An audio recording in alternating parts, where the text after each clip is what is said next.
Ladies and gentlemen, welcome to the latest edition of Hollywood Swingin. I am your host, Stephen Bishop, alongside, as always, my always debonair and dapper co-host, Jerry Hairston Jr., a.k.a. the J. Hay Kid, a.k.a. the Legacy. Jerry, how you doing today? Steven, what's going on, brother? Hey, I'm excited about this podcast. I mean, I'm excited about all of our podcasts, but this one right here, I'm really cranked up about it. You know what? Before I get going, I'm going to allow you to introduce our guests. Okay, well, Jerry, I do the intros sometimes, and they're just outstanding introductions. And this is another one. This guy, it's such an honor to have somebody of his caliber on our show. Quite frankly, Jerry, it must have been your influence and your reputation that got him here, because he has no idea who I am, but after today he will. Jerry, this guy grew up in Belmore, New York, where he attended John F. Kennedy High School. He's a 1989 graduate of University of Michigan and a graduate of Northwestern University's Medill School of Journalism. According to USA Today's survey of fans published in 2009, he was NFL Network's. He actually edged Chris Mortensen of ESPN for Best NFL Insider, despite the NFL Network being less than half as many households at the time. He was named Most Influential Tweeter in New York by New York Magazine in February of 2014, and Best Newsbreaker by the sports media website Awful Announcing in its second annual People's Sports TV Award winners in May, and SportsIllustrated.com's Media Person of the Year. This guy could be called the Oracle of the NFL. He may have been. For some reason that rang in my head, so I just said it. He may have been called that. Ladies and gentlemen, Adam Schefter. Adam, how are you today? Stephen, thank you for those kind words. I have to take exception because you said that I wouldn't know who you are, but didn't you have a brief minor league baseball career with the Braves and Orioles? Wow. Didn't you have that? That's why you're the Oracle. Well, hold on. That's why Hold you're the on. Oracle. That's why Hold you're the on. Oracle. I did. Weren't You're you right. in Moneyball?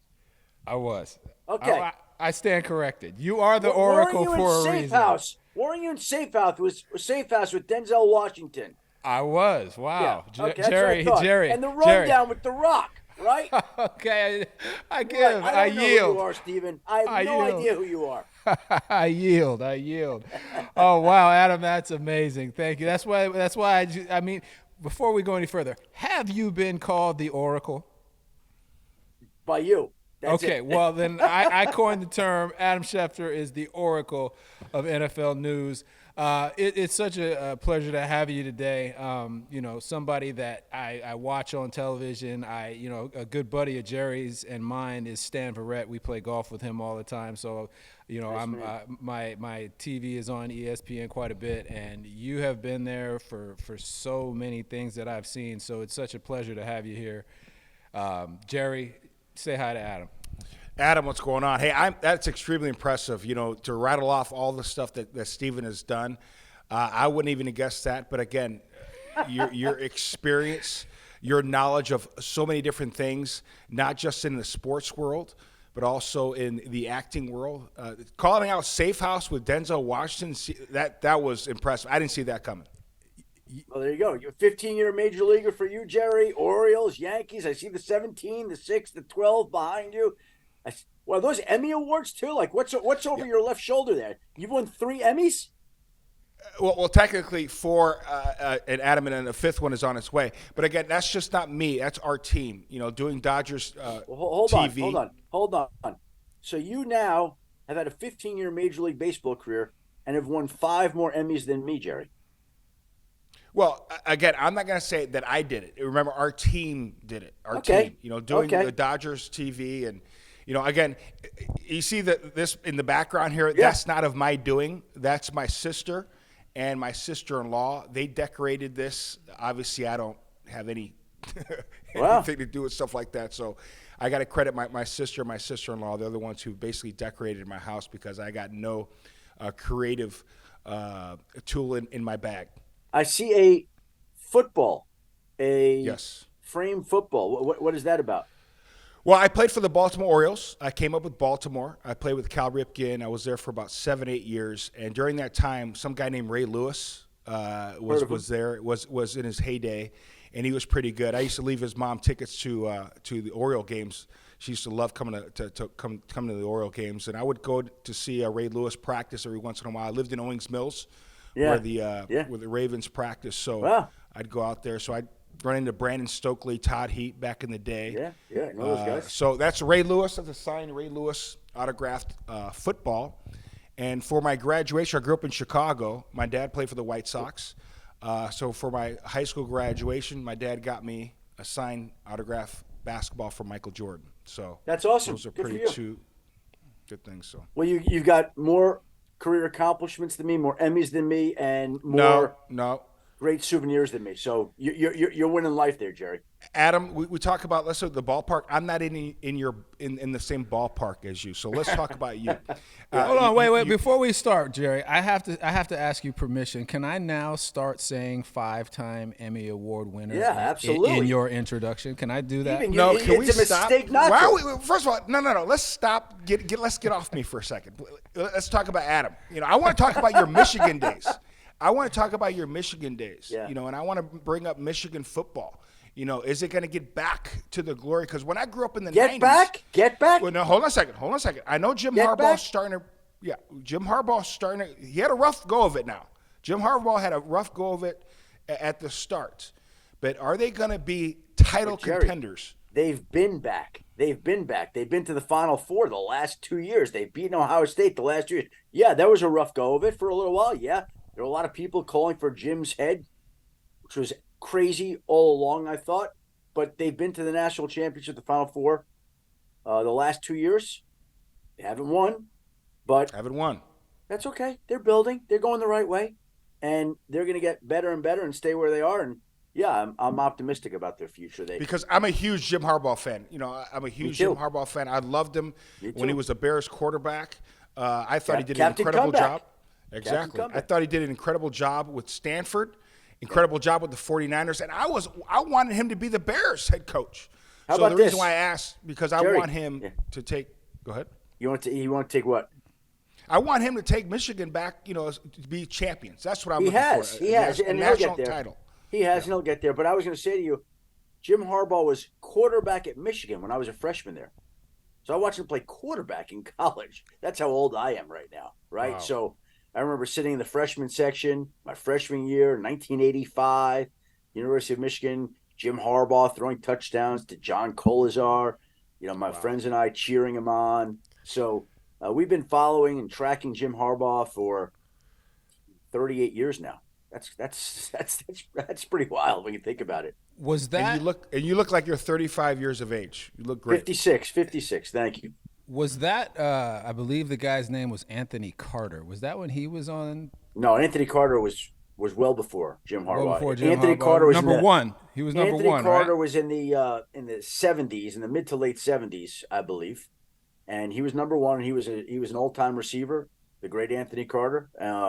Went to play in the USFL, I believe, and yeah, tremendous. But he was before Jim.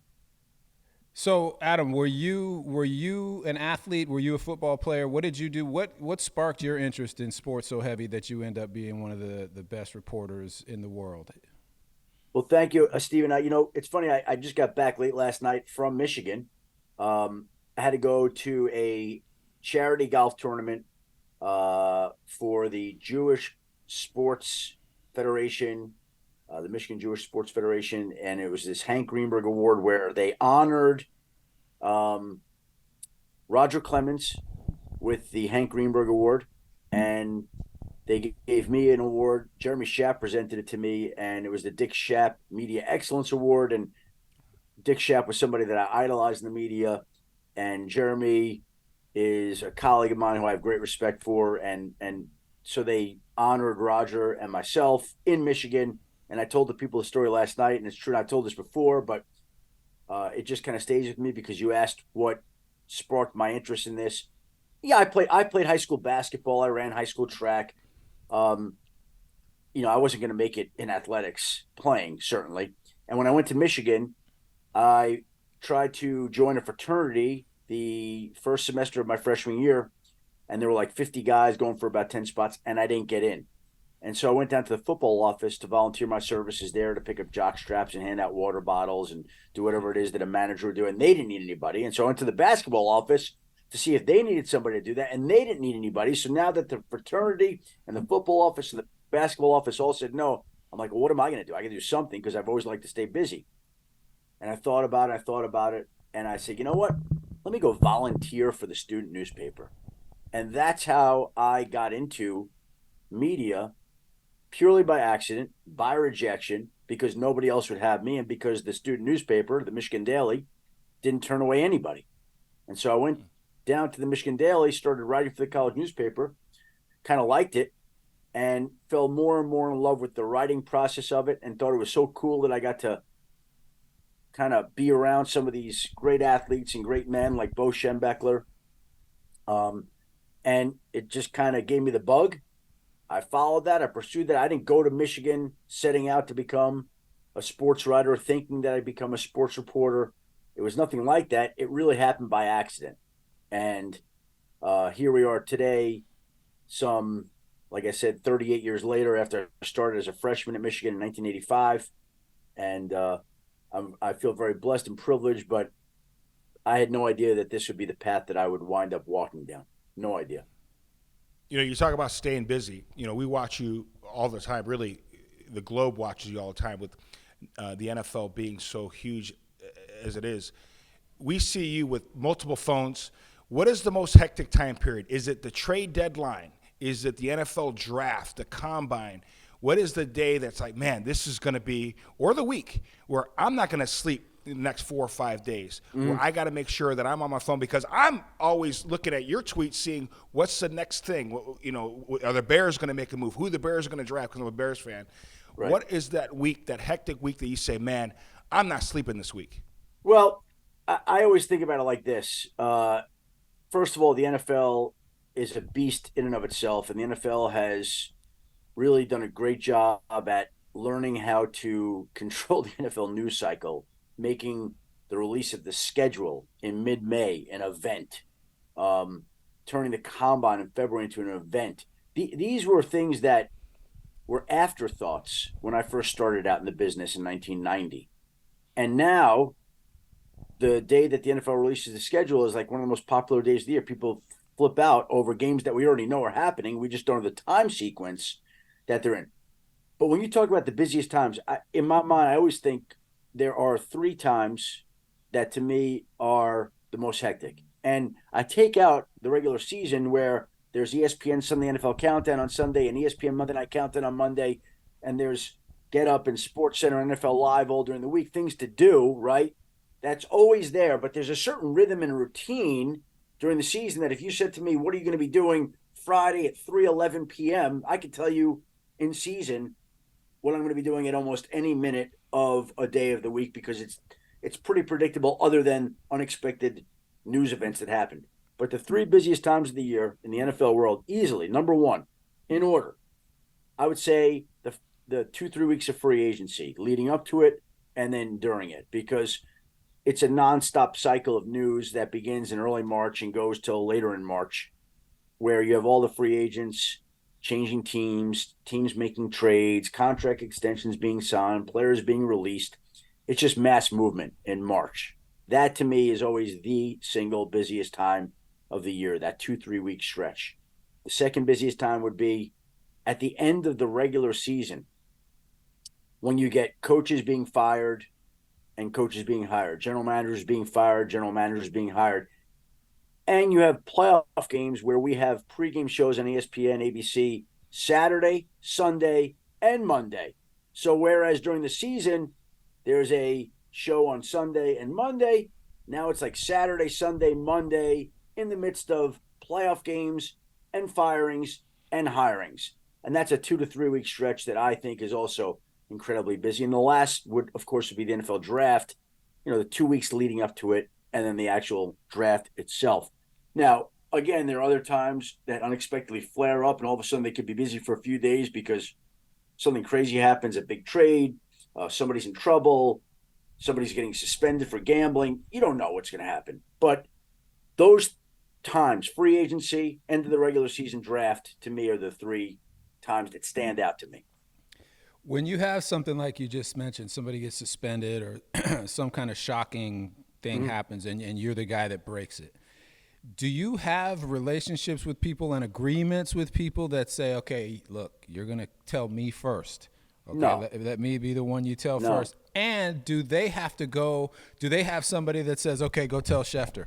Or do they just do it on their own? Do you have any idea how that works? No. I don't think either of those is accurate. Like people, things happen, and sometimes people want to share the news, and sometimes people don't want to share the news. Inevitably, the news is almost always going to come out. But there are different ways that it's delivered, and there are different ways that people want it delivered. Like if Jerry just thinks back to his time as a baseball player, there are a lot of events unfolding around him. The media almost always finds out anyway. Sometimes things can be kept secret, though it's harder and harder to keep a secret in this day and age, I think. So inevitably things are going to get out. And so I often think, people are better served if they could kind of control the message a little bit rather than having it controlled on them. So I don't think it's like that. I've never said to somebody, like you just said, Stephen, you're giving me that story. I'm going to be whatever they want to do. It's like it's their information. If they want to come to me, I know it's going to be handled in a professional manner. If they don't, they don't, and that's the way I feel about it. Well, that's when you say that you can, there's a way to control the story instead of having the story control you. I know sometimes they keep it close to the vest, and it ultimately, like you said, gets out, but it's uncanny that it gets out to you a lot. You know what I mean? And so that's why I was wondering if there was a situation, because you see on on movies and television shows about sports writing or any kind of news reporting, that they have these relationships with insiders that they take to lunch, and they you'll hear them say in a dialogue. What I would say to that, Stephen, I've been doing this job for 33 years. I've covered the NFL since 1990. So there are a lot of relationships you have with a lot of different people. And I'm fortunate and feel honored that they understand my job. So inevitably, if something happens sometimes, I always find it more what's the word I'm looking for? Touching, moving, thoughtful, general. Like when somebody calls me and they'll be like, "Hey, just want to give you a heads up. This trade's coming down, or this deal's getting done, and I sometimes, of course, I'm checking on that, but other times it's blind. Like somebody will call you with something like, "Oh boy, I didn't know this was happening. Yeah, I want to give you a heads up." And honestly, I'm more honored that they would even think of me. That means more than getting any story. Like, wow, you thought of me to call me? That's really nice. I appreciate that. Because they trust you and they know they're going to get they know whatever you're reason, gonna get Jerry. You're going to get the story. Well, I can tell you as an athlete and being in part of an organization, the reason why teams do that is because they trust you and they know you're going to be accurate with the information. So I know you're being extremely humble with this answer, but I'll answer it for you because teams trust you because you always try to make sure 100% you're going to get the story right. Well, you try to be accurate, you try to be fair, you try to be professional, and I'm sure not everybody is always pleased, and I'm sure there have been people that have been upset with me over something, of course, but inevitably I'm comfortable with my body of work over 33 years. How about that? It's amazing, that 33 years. And I want to ask you this question. You've seen a lot in this sport. You've seen the NFL continue to explode and grow in its popularity. We've seen the changing of the guard. Now that Peyton Manning is gone, now that Tom Brady just recently retired, now we have a new crop of young superstars in this game. Patrick Mahomes, incredible talent. And we saw Jalen Hurts, what he did last year. Yep. And now, do you see, especially at the quarterback position, a plethora of young guys really taking the throne and really enhancing that position and taking it from guys like Peyton Manning and Tom Brady? Well, it's funny. When I first started covering the league, like the big guns were John Elway, Dan Marino, Jim Kelly, Joe Montana, Steve Young, and then they eventually, one by one, left the game, and people wondered what kind of hands the future would be in. And all of a sudden, there was Peyton Manning and Tom Brady and Drew Brees and others to carry the torch. And just like they left the game, there are now guys like Patrick Mahomes and Joe Burrow and Justin Herbert and Jalen Hurts to carry the torch. And Justin Fields. And Justin Fields. So there always are going to be great quarterbacks. And to me, that's the most important position in all of sports, with all due respect to any position in any sport. I'm sorry, like, quarterback is the single most important position because they have their hands on the ball on every single play and make the decisions that largely determine whether a team wins and loses.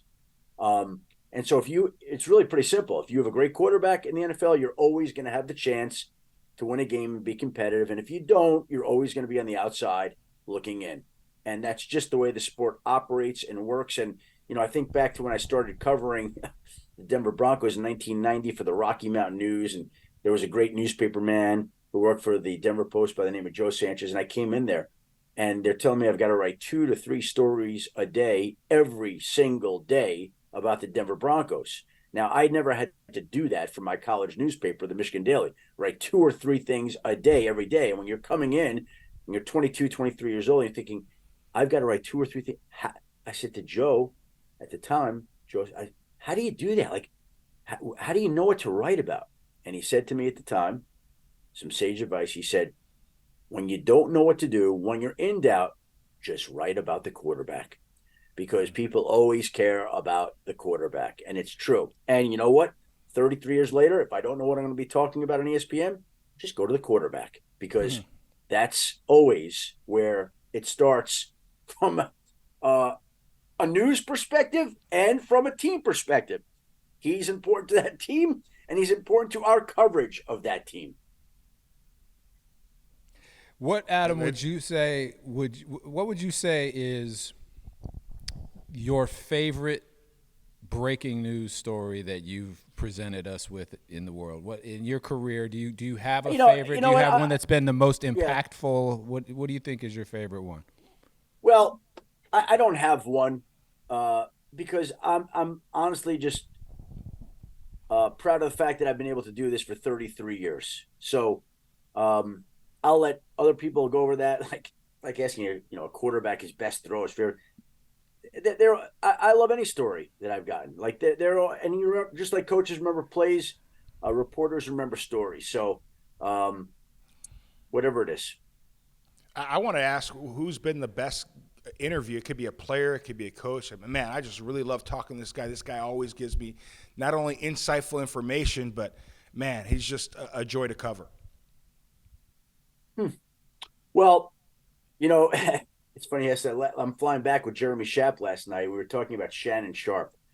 Because there's not one, right? But when I started out in Denver in 1990, I believe he was the Broncos' 7th round draft pick in 1990. So he came to Denver in 1990, and I came to Denver in 1990, and I would always gravitate toward his locker, and I would always want to talk to him, and I'd always want to write about Shannon back in 1990. And I think back to it, how dumb and naive I was, that here I was wanting to write about the 3rd, 4th string rookie tight end that really probably nobody cared about, but I did because he was so captivating back then. And so, there's always somebody that you kind of have an affinity for, somebody that you like. And talking to him back in the day when I was a young cub reporter and didn't know very much of anything, that was always a lot of fun. But I loved everybody that I covered with the Denver Broncos, all those players. Those guys, I tell people that I got my undergraduate degree from Michigan. I got my graduate degree from Northwestern, and I got my master's in football from the Denver Broncos because I was around that team every day for almost 16 years, all the players and all the coaches. And so that was always a lot of fun to be around them. In the modern day, post-pandemic, there's not as much personal contact with people. So it's a lot of texting, it's a lot of calls. It's not as personal as it was back then. But of course, like Larry Fitzgerald was always gracious and classy. Tom Brady's a great guy. Like, not only a great quarterback, he's a great guy. Sean McVay is really captivating to listen to. There are people that I've known since they were little boy, Kyle Shanahan was a ball boy in Denver. When I covered that team, Mike McDaniel was a ball boy in Denver when I covered that team. Like I've known those guys since they were like little boys. So again, it's the body of work, the longevity of the years, and getting to see people grow and watch them along their career trajectories, and being able to kind of witness it and have an up close seat to it is kind of neat. Tom Brady was drafted ahead of me in baseball out of high school.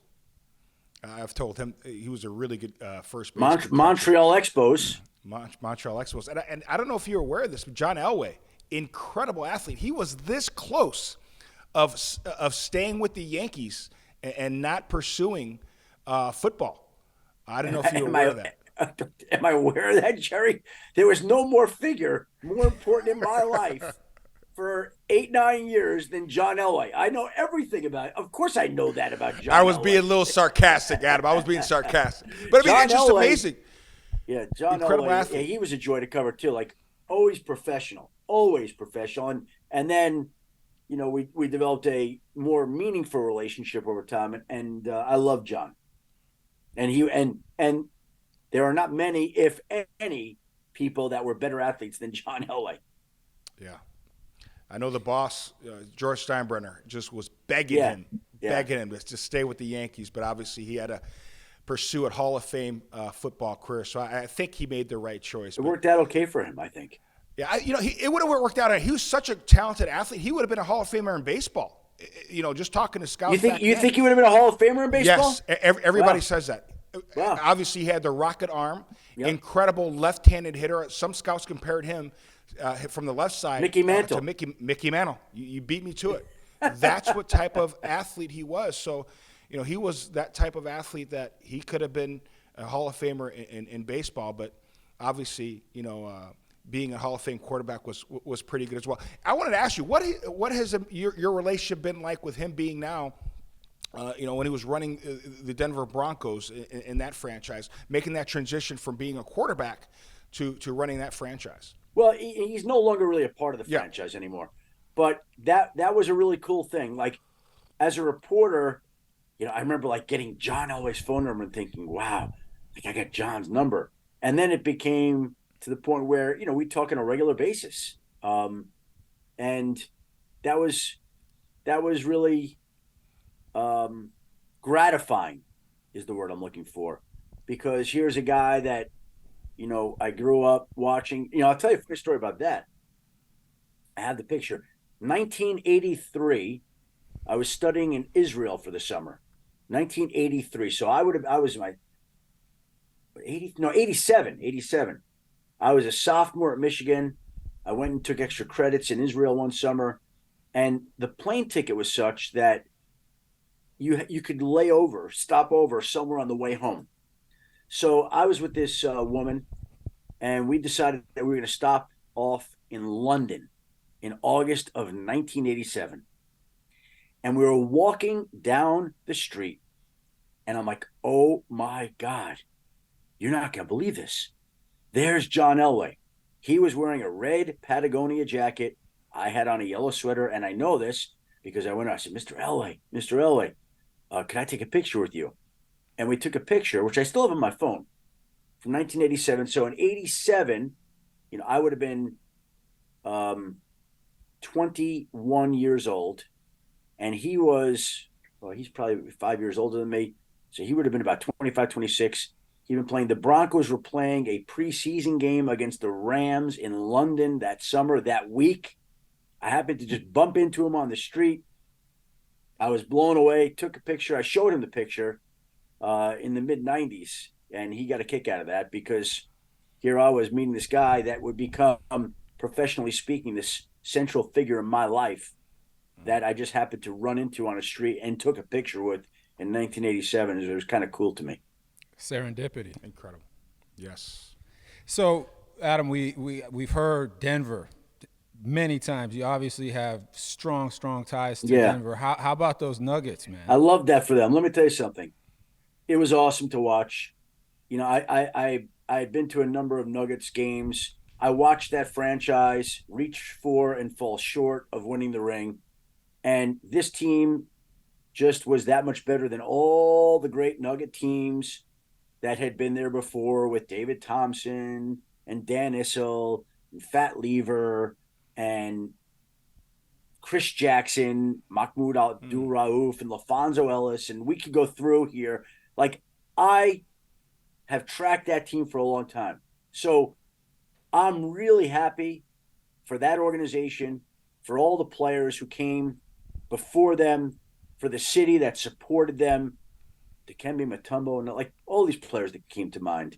I went to playoff games. I covered playoff games for that team. And if I didn't have to be in Michigan on Monday for that charity event, I would have loved to have been in Denver on Monday night at Ball Arena to watch that franchise win its first NBA title in 47 years. It was awesome to see. I congratulate all of them. And Jokic is ridiculous. Guy is unbelievable. Man. Unbelievable. And by the way, when he made the shot against the Lakers in the Western Conference Finals, it was a falling away three. I said to myself, that was the equivalent of John Elway doing the helicopter dive in Super Bowl 32 against the Green Bay Packers. When he made that shot, I said, well, they're winning this game and they're going to win the championship. That's how I felt. The same way that when John Elway did the dive in the Super Bowl, I said, they're not going to lose this game. And Jokic is as good at his sport as Elway was in his, and that's saying something because John was a legendary figure. But I'm really happy for the Denver Nuggets and the city of Denver and the state of Colorado. And yeah, my ties there, having lived there for 16 years, of course, that plays into it because I love that place. That shot you just described, he hit it over Anthony Davis, and Anthony Davis gave him a look. And I think we all knew. I was rooting for the Lakers. I think we all knew that the Denver team was on to something special this season. And you're right, Jokic, I mean, incredible athlete, incredible ball player, and he's a humble superstar too, which is pretty cool to see. I know, Adam, you got to get going. One last question for me. You know, coming up to this season with the NFL, we talk about the stars. Patrick Mahomes, you know, he's an established star. Is there one guy that you're looking at this year that you feel is going to break out this season? Well, there are so many good ones, right? I'll say this, and it's not really a breaking out kind of thing, but I think so much attention has been given to Justin Jefferson, and rightfully so. Guys, superstar, phenomenal player. I think that Jamar Chase hasn't gotten as much attention as he should. They were college teammates, and I think Jamar Chase is as good as Justin Jefferson. And I don't know, do we talk about him in that same light right now? Maybe not exactly, not far off, but I'm a huge Jamar Chase guy. Love that guy as a wide receiver. Think he's fantastic. And Jamar and Justin Jefferson's also fantastic. But those two guys played. Man, holy cow, was that good? Tell me a better college wide receiver duo than those two guys ever playing together. You ain't kidding. Well, right? Unbelievable. My last thing for you, Adam, is more of a statement than a question. I just wanted to let you know the respect that I have for you and what you do. Little known fact about me, Jerry, you don't even know this. When I was in college, I played in the Great Lakes League. I played in Salina, Ohio for the Grand Lake Mariners. And for my summer job, when I wasn't playing, I worked for the Daily Standard, which is the newspaper there in Salina. And I got to write for them and do some stuff for them. I got a few features written. And another thing that I did was I got to co-host His and Hers with Jamel Hill on ESPN when Michael Smith was out. And I got to learn through both of those jobs how much research you guys do. You guys that are reporters and sportscasters in general. My father was a sportscaster for the CBS affiliate in Milwaukee when I was a little kid. But the amount of research that you do, and you come up with, these statistics, and you go and you dig and you find the things that that can support your story. It's just, a lot of the people who are out just watching you do what you do don't really understand how much of that you do and what it entails. I just want to tell you, when I say you're the Oracle, I really do appreciate what you do and respect it, because I know how much work and time and effort and mental, taxation you put into it. So I just want to give you, the salute and say that I respect what you do, and I really, really appreciate you coming on here today. I know you're very, very busy, and, I look forward to seeing more and more of you for years and years to come. Well, thank you for those kind words, Stephen. And I have great respect for what you do too, even though you didn't know that. And I appreciate you do. And Jerry, thank you for having me. And I wish both you guys all the luck in the world with this podcast. I'm sure it's going to be a big success. And thank you very much for your time today. Thanks for your time, Adam. And we know you got to run, so I'll just close and make sure you guys follow Adam. You can follow him on Twitter at Adam Schefter, and you can also see him just about every single day on ESPN. Adam, we appreciate your time. For Adam Schefter, Stephen Bishop, this is Jerry Hairston Jr. for Hollywood Swingin'.